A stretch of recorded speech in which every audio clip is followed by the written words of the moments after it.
ఉదయ కాలంకు ఏర్పాటు చేయబడిన దేవుని వాక్యాన్ని మనము చదువుకుందాం. 143వ దావీదు కీర్తన 143వ దావీదు కీర్తన 10వ వచనాన్ని మనం చదువుదాం. 143 10వ వచనం. నీవే నా దేవుడవు, నీ చిత్తానుసారం ప్రవర్తించుటకు దయగల నీ ఆత్మ సమభూమి గల ప్రదేశం నుండి నేను నడిపించును గాక. ఆమేన్. దేవుని నామానికి మహిమ కలుగును గాక. కాబట్టి దావీదు భక్తుడు ఇక్కడ ఒక చక్కని మాట రాస్తూ ఉన్నాడు. నీవే నా దేవుడవు, నీ చిత్తానుసారముగా ప్రవర్తించుటకు నాకు నేర్పుము, దయగల నీ ఆత్మ సమభూమి గల ప్రదేశమందు నన్ను నడిపించునుగాక. కాబట్టి ఈ దినము మనము ఆత్మానుసారముగా ఎలా జీవించాలి అనే అంశాన్ని గురించి మనం ధ్యానించబోతున్నాం. దేవుని నామానికి మహిమ కలుగును గాక. Walking in the spirit. కాబట్టి దావీదు అంటున్నాడు, దయగల నీ ఆత్మ నన్ను నడిపించునుగాక. హల్లెలూయా. దయగల దేవుని ఆత్మ నన్ను నడిపించాలయ్యా అంటూ కోరుకుంటున్నాడు. ఆత్మానుసారంగా నేను జీవించాలని ఆశపడుతున్నాను అని దావీదు ఇక్కడ ప్రార్థన చేస్తున్నాడు. హల్లెలూయా. మరి దయగల ఆత్మ ఏం చేస్తుంది అంటున్నాడంటే, నీ చిత్తానుసారంగా ప్రవర్తించుటకు నాకు నేర్పుము అంటున్నాడు. కాబట్టి దేవుని చిత్తానుసారంగా జీవించుటకు పరిశుద్ధాత్మ దేవుడు నాకు నేర్పిస్తాడు కనుక నన్ను నడిపించు అని అడుగుతూ ఉన్నాడు. దేవుని నామానికి మహిమ కలుగును గాక. కాబట్టి చాలామంది యొక్క ఆలోచన ఏంటంటే, పరిశుద్ధాత్మ అనేది ఒక అపరిమితమైనటువంటి శక్తి అనుకుంటారు. ఆ పరిశుద్ధాత్మ వచ్చినప్పుడు, పరిశుద్ధాత్మ శక్తితో నింపబడుతున్నప్పుడు చాలామంది మరి గాలి ఊతుంటారు. ఫూ ఫూ ఫూ అని గాలి ఊదడము, మనుషులు ఊగిపోవడము, అటు ఇటు మనుషులు కదిలిపోవడము, ఎగరడము, అరవడము, లేదా అన్య భాషలతో మాట్లాడడము, పలు విధాలైనటువంటి క్రియలు వాళ్ళు చేస్తూ ఉంటారు. ఇది పరిశుద్ధాత్మ శక్తి పొందుకోవడం. దీనికంటే ముఖ్యమైనది ఏంటంటే, పరిశుద్ధాత్మతో నడిపించబడడం చాలా ముఖ్యం. హల్లెలూయా. పరిశుద్ధాత్మ దేవుడు ఆ శక్తిని మట్టుకే ఆయా సమయాల్లో, మరి సంఘంలో ఆరాధన జరుగుతున్నప్పుడు, లేక ఏదైనా ప్రత్యేకమైన కూటములకు వెళ్ళినప్పుడు, లేదా నువ్వు ప్రార్థిస్తున్నప్పుడు ఎప్పుడైనా ఈ అనుభవంలో శరీరం షేక్ అయిపోవడము పరిశుద్ధాత్మ మట్టుకే కాదు, పరిశుద్ధాత్మ అనుసారంగా నువ్వు జీవించడం చాలా ముఖ్యం. హల్లెలూయా. అందుకే దావీదు భక్తుడు పాత నిబంధన కాలంలోనే ఆయన అడుగుతున్నాడు, దేవుని చిత్తానుసారంగా నన్ను నడిపించగలిగేది పరిశుద్ధాత్మ. అట్టి పరిశుద్ధాత్మ దేవుడు నన్ను నడిపించాలని నేను కోరుకుంటున్నాను అంటున్నాడు. హల్లెలూయా. పాత నిబంధన కాలంలోనే పరిశుద్ధాత్మ యొక్క అవసరతను దావీదు అంత కోరుకుంటుంటే, మరి ఈ అంచె దినాల్లో పరిశుద్ధాత్మ నడిపింపు ఎంత అవసరం. ఈ దినమున ఎంతమంది పరిశుద్ధాత్మ నిన్ను నడిపిస్తుంటే జీవిస్తున్నారు? చాలా కొద్ది మంది పరిశుద్ధాత్మ నడిపిస్తుంటే జీవిస్తారు. అసలు పరిశుద్ధాత్మ నడిపిస్తాడనే తెలియదు. పరిశుద్ధాత్మ దేవుడు ఏదో ఒక శక్తితో ఊగిపోవడం తప్పనిచ్చి ఆయన మనతో ఉండి మనలను నడిపిస్తాడా? మనల్ని నడిపించగలడా? అదెట్టో జరుగుతుంది. చూడండి, ప్రభువైన యేసు ఒక మాట చెప్తూ ఉన్నాడు ఆయన శిష్యులతో. ఏమని చెప్తున్నాడు చూడండి. యోహాను సువార్త 14వ అధ్యాయం. యోహాను సువార్త 14వ అధ్యాయము 16వ వాక్యాన్ని చదువుదాం. 14:16. నేను తండ్రిని వేడుకొని నీ వద్ద ఎల్లప్పుడూ ఉండుటకై ఆయన వేరొక ఆత్మకర్తను అనగా సత్య స్వరూప ఆత్మను మీకు అనుగ్రహించును. ఆమేన్. దేవుని నామానికి మహిమ కలుగును గాక. యేసు ప్రభు చెప్తున్నాడు, నేను ప్రార్థన చేస్తాను మీ కొరకు వేడుకుంటాను. ఎందుకని వేడుకుంటున్నాడంట? ఎల్లప్పుడూ నీతో ఉండడానికి. హల్లెలూయా. ఇది చాలా ముఖ్యమైన మాట. ప్రతి దేవుని బిడ్డలు దీన్ని అండర్లైన్ చేసుకోవాలి. పరిశుద్ధాత్మ అనేది నువ్వు మందిరంలో వెళ్ళినప్పుడు కొన్ని ప్రత్యేకమైన కూటములలో పొందుకునే ఆ యొక్క శరీరం ఊగిపోయే శక్తి కాదు. ఆ శక్తి దేవుని శక్తే, కానీ దానికంటే ముఖ్యమైనది ఎల్లప్పుడూ నీతో ఉండే దేవుని శక్తి, నిన్ను నడిపించే దేవుని శక్తి. హల్లెలూయా.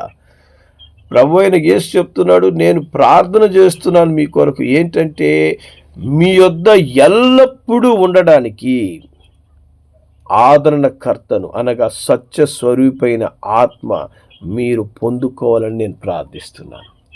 హల్లెలూయా. దేవుని నామానికి మహిమ కలుగును గాక. కాబట్టి పరిశుద్ధాత్మ దేవుడు ఆయన నీతో ఎల్లప్పుడూ ఉండేందుకు నీలోనికి ప్రవేశించాడు. ఎల్లప్పుడూ నీతో ఉంటాడు ఆయన. ఎల్లప్పుడూ నీతో ఉండడానికే మరి ప్రభువైన యేసు ఆ ఆత్మను నీకు అనుగ్రహించాడు. దేవుని నామానికి మహిమ కలుగును గాక. కాబట్టి పరిశుద్ధాత్మ దేవుడు ఎల్లప్పుడూ నీతో ఉండి ఆత్మానుసారులుగా జీవించేందుకు సహాయం చేయడానికి వచ్చాడు ఆయన. దేవుని నామానికి మహిమ కలుగును గాక.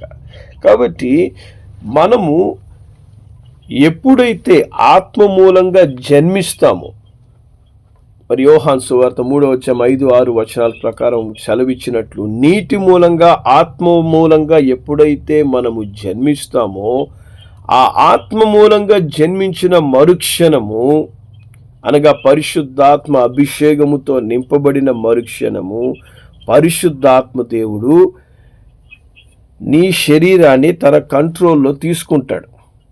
హల్లెలూయా. దేవుని నామానికి మహిమ కలుగును గాక. కాబట్టి దేవుని వాక్యం చెప్తుంది, క్రీస్తునందున్న వారు నూతన సృష్టి, పాతవి గతించి సమస్తము కొత్తవవుతాయని 2 కొరింథీ 5:17 చెప్పబడింది. కాబట్టి ఒక నూతన సృష్టిగా నిన్ను మార్చడానికి లేదా ఒక నూతన వ్యక్తిగా నిన్ను మార్చి పాతవి గతింపచేసి కొత్తవానిగా, అంటే పాత ప్రాచీన జీవితం యొక్క స్వభావాన్ని మార్చి నూతన స్వభావం అంటే దేవుని చిత్తానుసారంగా జీవించే స్వభావాన్ని నీకు అనుగ్రహించడానికే ఎల్లప్పుడూ పరిశుద్ధాత్మ దేవుడు నీకు తోడై ఉంటాడు. హల్లెలూయా.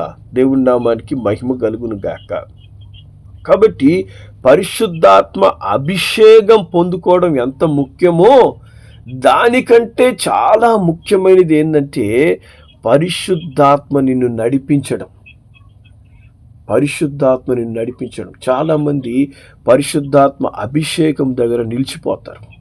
పరిశుద్ధాత్మతో నింపబడి ఆ తర్వాత మరి వాళ్ళ ఇష్టానుసారంగా వాళ్ళ శరీరం చెప్పినట్లు జీవిస్తారు. అందుకే పౌలు అంటున్నాడు కదా, నేను ఆత్మతో ప్రార్థన చేస్తాను, మనసుతో ప్రార్థన చేస్తాను. ఆత్మతో నేను పాటలు పాడతాను, మనసుతో పాటలు పాడతాను. కాబట్టి 2 విధాలుగా మనిషి జీవించే స్వేచ్ఛను దేవుడిచ్చాడు. ఇప్పుడు పరిశుద్ధాత్మను పొందుకోగానే పూర్తిగా ఆ ఆత్మ చెప్పినట్టే, పరిశుద్ధాత్మ చెప్పినట్లే నువ్వు నడుచుకోవాలా అని ఒక కంట్రోల్లోనికి పరిశుద్ధాత్మ దేవుడు తీసుకురాడు. ఆయన ఎప్పుడు నువ్వు ఆయనకు లోబడతావు అని ఆలోచిస్తాడు. నువ్వు లోబడ్డానికి నీకు ఎప్పుడు అవకాశాన్ని ఇస్తాడు. పరిశుద్ధాత్మకు నువ్వు అప్పగించుకోవాలని ఆయన కోరుకుంటాడు. కానీ పరిశుద్ధాత్మకు లోబడకుండా, పరిశుద్ధాత్మ ఇచ్చే ఆలోచనలకు లోబడకుండా అనేకులు ఏం చేస్తారు, పరిశుద్ధాత్మను పక్కన పెట్టేస్తారు. అందువల్లే చాలామంది ఆత్మతో నింపబడిన తర్వాత కూడా వాళ్ళు శరీరానుసారులుగా జీవిస్తుంటారు. వాళ్ళు లోకానుసారమైన క్రియలు వాళ్ళలో కనిపిస్తూ ఉంటాయి. చాలామంది ఏమంటుంటారు, వీరు దేవుని బిడ్డలై ఉంటారు, వీరు ఓ అని భాషలు మాట్లాడతారు, ఓ అని అభిషేకాన్ని ఊగిపోతుంటారు. కానీ మళ్ళా బయటకు వచ్చిన తర్వాత లోకానుసారంగా జీవిస్తుంటారు, లోకానుసారంగా ఆలోచిస్తారు, వాళ్ళ క్రియలు ఆత్మానుసారంగా ఉండవు.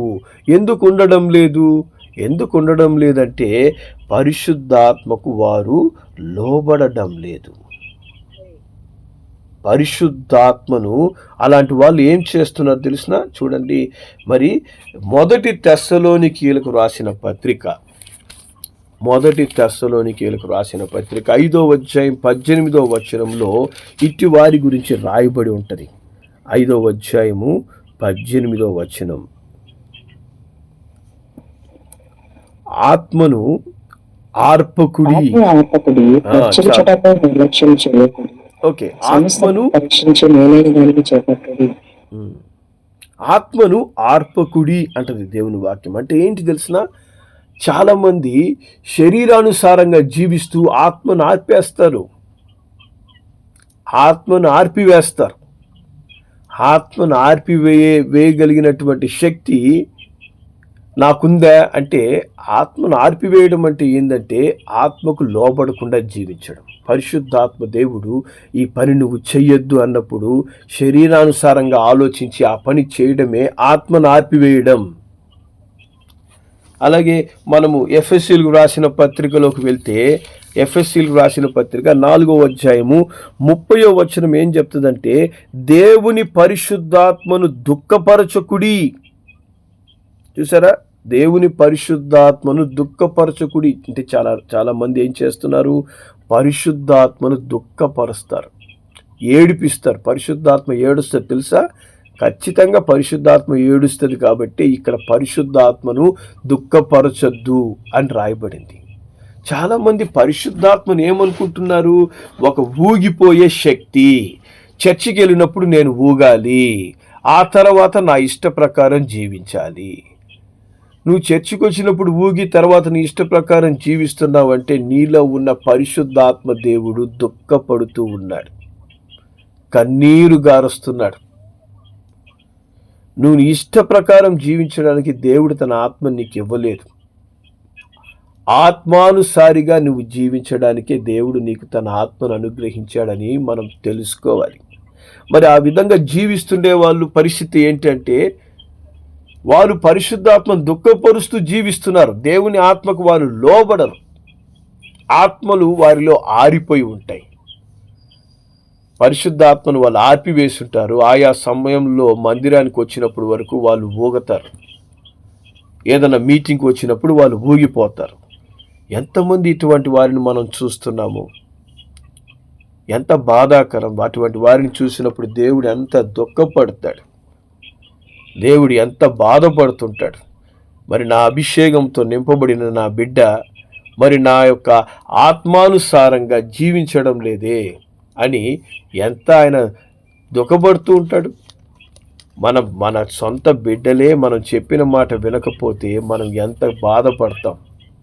మరి దేవాది దేవుడు, సృష్టికర్త అయిన దేవుడు తన ఆత్మ నీకు ఇచ్చినప్పుడు ఆత్మను దుఃఖపరిచే విధంగా జీవిస్తుంటే ఆత్మదేవునికి ఎంత వేదన. ఆయన దుఃఖపడతాడు ఖచ్చితంగా. ఆయన దుఃఖపరచొద్దు అని దేవుని వాక్యం చెప్తుంది. కాబట్టి ఆత్మానుసారంగా జీవించడం వల్ల ఏం జరుగుతుంది చూడండి. గలతీయులకు రాసిన పత్రిక 5వ అధ్యాయం, గలతీయులు రాసిన పత్రిక 5వ అధ్యాయము 25వ వచనం మనం చదువుదాం. 5:25. మనము ఆత్మను అనుసరించి జీవించే వారమైతే ఆత్మను అనుసరించి క్రమంగా నడుచుకుందాము. ఎస్, ఆత్మను అనుసరించి మనము జీవించడం ఎప్పుడైతే ప్రారంభిస్తామో అప్పుడు మనలో ఒక డిసిప్లిన్ అనేది వస్తుంది, క్రమం. హల్లెలూయా. మనలో ఒక క్రమమైన జీవితం నీలో ఉందా?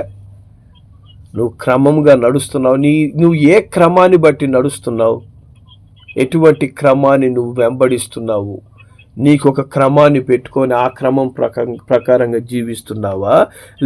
లేకపోతే పరిశుద్ధాత్మ దేవుడు నీకు ఒక క్రమాన్ని చూపిస్తుంటే ఆ క్రమాన్ని నువ్వు అనుసరిస్తున్నావా?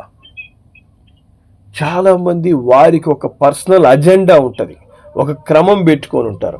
ఆ క్రమం ప్రకారంగా వాళ్ళు జీవిస్తుంటారే కానీ మరి పరిశుద్ధాత్మతో నింపబడ్డామే, మరి పరిశుద్ధాత్మ ప్రకారంగా నేను జీవించాలి, మరి అట్టి క్రమములో నేను నడవాలి అనేది ఆలోచనలోకి రాదు. పరిశుద్ధాత్మ దేవుడు మరి ఆ క్రమములోకి నీ ఎలా నడిపిస్తాడు? ప్రతి నిత్యము నీకు సమస్తమును నేర్పుతూనే ఉంటాడు ఆయన. ప్రతి విషయం గురించి ఆయన నీతో మాట్లాడతాడు. హల్లెలూయా. ఆయన నీ హృదయములో ఒక ఆలోచనను పుట్టిస్తాడు, ఒక తలంపును కలగజేస్తాడు. మరి యోహాను సువార్త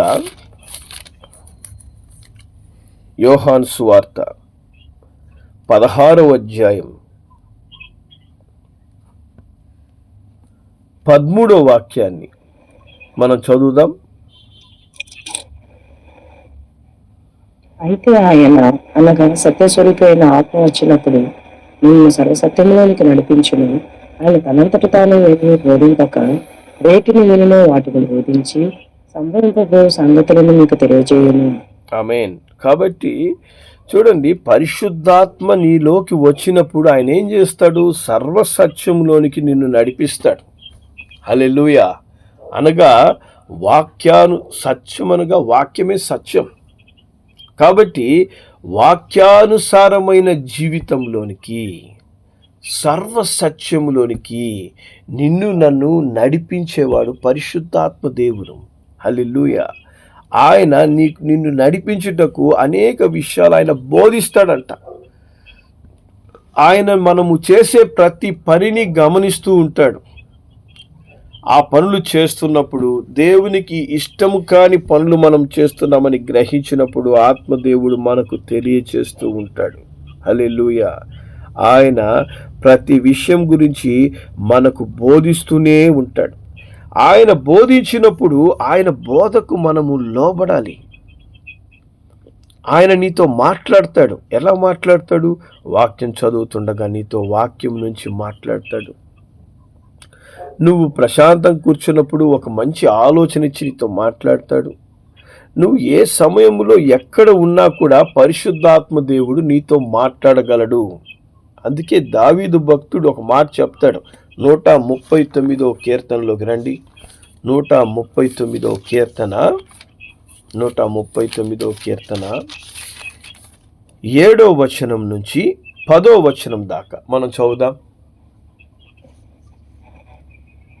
నీ ఆత్మ యొద్ద నుండి నేను ఎక్కడికి పోవుతును? నీ సన్నిధి నుండి నేను ఎక్కడికి పారిపోవుతును? నేను ఆకాశంలోకి ఎక్కినను, నేను అక్కడనే ఉన్నాను. నేను పాతాళం నుండి పండుకొనినను, నీవు అక్కడనే ఉన్నావు. నేను వేకువరెక్కలు కట్టుకుని సముద్ర దురంతములలో నివసించినను, అక్కడనే నీ చేయినని నడిపించును, నీ కుడి చేయినని పట్టుకొనును. ఆమేన్. దేవుని నామానికి మహిమ కలుగును గాక. కాబట్టి దావీదు భక్తుడు పాత నిబంధన కాలంలోనే ఆ పరిశుద్ధాత్మ నడిపింపును అనుభవిస్తూ ఉన్నాడు. పరిశుద్ధాత్మ ఆయనను అద్భుతంగా నడిపించడం అనుభవించి ఆయన ఏం చెప్తున్నాడంటే, అయ్యా నీ ఆత్మొద్ద నుంచి నేను ఎక్కడికి వెళ్ళగలను? నీ సన్నిధి నుంచి నేను ఎక్కడికి పారిపోగలను? హల్లెలూయా. చాలామంది ఏమనుకుంటారంటే, చర్చి నుంచి బయటికి రాగానే పరిశుద్ధాత్మ నుంచి నేను పారిపోయాను, పరిశుద్ధాత్మ నేను దూరమయ్యా, మళ్ళా నేను మందిరంలోనికి వచ్చినప్పుడే ఆ పరిశుద్ధాత్మ అనుభవము, ఆ కొంతసేపు నేను ఆ యొక్క శక్తిలో ఊగే అనుభవం నాకు వస్తుంది అని కాదు. దావీదు భక్తుడు చెప్తున్నాడు, దేవుని సన్నిధి నుంచి నేను ఎక్కడికి వెళ్ళగలను? ఆకాశమునకు ఎక్కి నేను ఏరోప్లేన్లో వెళ్తే అక్కడ నువ్వు ఉన్నావు. మరి పాతాళ ముందు నేను సముద్రంలో, మరి నేను ఒకవేళ ప్రయాణం చేసే సబ్మరైన్లో నేను వెళ్తున్నాను అనుకో, సముద్రం లోపల, అక్కడ కూడా సబ్మరైన్లో వెళ్తుంటే నువ్వు అక్కడ కూడా ఉన్నావయ్యా. మరి వేకువరెక్కువలు కట్టుకొని సముద్ర దిగంతముల్లో నేను నివసించిన, సముద్రం లోపలికి వెళ్ళిపోయి నేను అక్కడ ఇల్లు కట్టుకొని అక్కడ ఉన్నా కూడా అక్కడను నీ చెయ్యి నన్ను నడిపించును, నీ కుడి చెయ్యి నన్ను పట్టుకొనును. హల్లెలూయా. కాబట్టి పరిశుద్ధాత్మ దేవుడు నీతో మాట్లాడలేని స్థలము లేదు. అదే దావీదు భక్తుడు చెప్తున్నాడు, నేను అన్ని సమయాల్లో అన్ని స్థలాల్లో దేవుడు నన్ను ఆత్మరూపిగా నడిపిస్తూనే ఉన్నాడు అంటున్నాడు. హల్లెలూయా. మరి ఈ దినము నువ్వు పరిశుద్ధాత్మ అభిషేకం పొందుకున్న తర్వాత ఎవరు నిన్ను నడిపిస్తున్నారు? ఎవరు నిన్ను నడిపిస్తున్నారు? హల్లెలూయా. నిన్ను నడిపించేది పరిశుద్ధాత్మ దేవుడా, లేకపోతే నీ ఆలోచనలు నిన్ను నడిపిస్తున్నాయా, లేకపోతే దుష్టాత్మలు నిన్ను కంట్రోల్ చేస్తున్నాయా?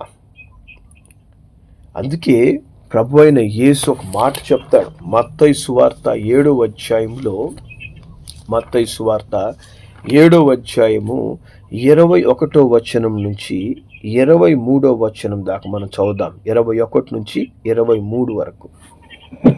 ప్రభువా ప్రభువా అని నన్ను పిలిచి ప్రతి వాడిని పరలోక రాజ్యంలో ప్రవేశించడు కానీ పరలోకమందు నేను తండ్రి చిత్త ప్రకారం చేయవాడే ప్రవేశించుడు. ఆ దినమున అనేకులు నన్ను చూసి ప్రభువా ప్రభువా మేము నీ నామమును ప్రవచింపలేదా, నీ నామమున దయ్యములను వెళ్ళగొట్టలేదా, నీ నామమున అనేకమైన అద్భుతములు చేయలేదా అని చెప్పుదురు. అప్పుడు నేను మిమ్మల్ని ఎన్నడూ ఎరుగను, అక్రమం చేయువారులారా నా వద్ద నుండి పొండను వారితో చెప్పుదును. ఆమేన్. దేవుని నామానికి మహిమ కలుగును గాక. పరిశుద్ధాత్మ దేవుడు మనకి ఎందుకు ఇచ్చాడు అంటే ఆయన చిత్త ప్రకారం జీవించడానికి. దేవుని చిత్తానుసారంగా జీవించడం నాకు నేర్పయ్యా అని ప్రార్థన చేస్తున్నాడు దావీదు భక్తుడు. కాబట్టి దేవుని చిత్త ప్రకారంగా జీవించకుండా ప్రభువా ప్రభువా అని ప్రార్థన చేసేవాళ్ళు, ప్రభువా ప్రభువా అని మందిరానికి వచ్చి పాటలు పాడేవాళ్ళు, ప్రభువా ప్రభువా అని ఎక్కడైనా కూటాలు జరుగుతుంటే ఆ కూటాల్లో పాల్గొని ప్రార్థించేవాళ్ళు, మరి ఒకవేళ దైవజనులైనా కూడా వీళ్ళెవ్వరు కూడా పరలోక రాజ్యానికి చేరలేరు అంటున్నాడు దేవుడు. పరలోక రాజ్యానికి చేరాలంటే ఆత్మానుసారంగా నడుచుకోవాలి.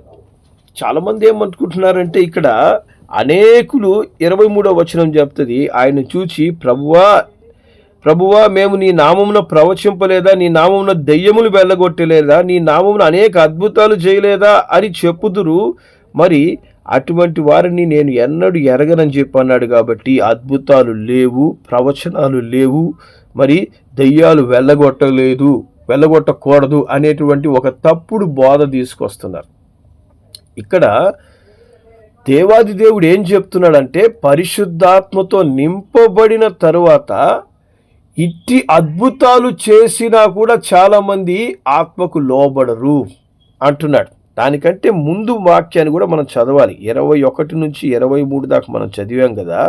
20వ వచనం ఏం చెప్తుందంటే కాబట్టి మీరు వారి ఫలముల వలన వారిని తెలుసుకుంటారు అని చెప్తున్నారు. ఎవరి గురించి ఈ మాట చెప్తున్నారంటే అబద్ధ ప్రవక్తలు లేదా బోధకుల గురించి. చాలామంది చూడండి, మరి దేవుని వాక్యాన్ని బోధిస్తూ ఉంటారు, అనేక మంది దేవుని వాక్యానుసారంగా జీవిస్తున్నట్టు ప్రవర్తిస్తుంటారు, కానీ వారు నిజముగా ఆత్మానుసారులా అంటే ఎలా తెలుసుకోగలమంట?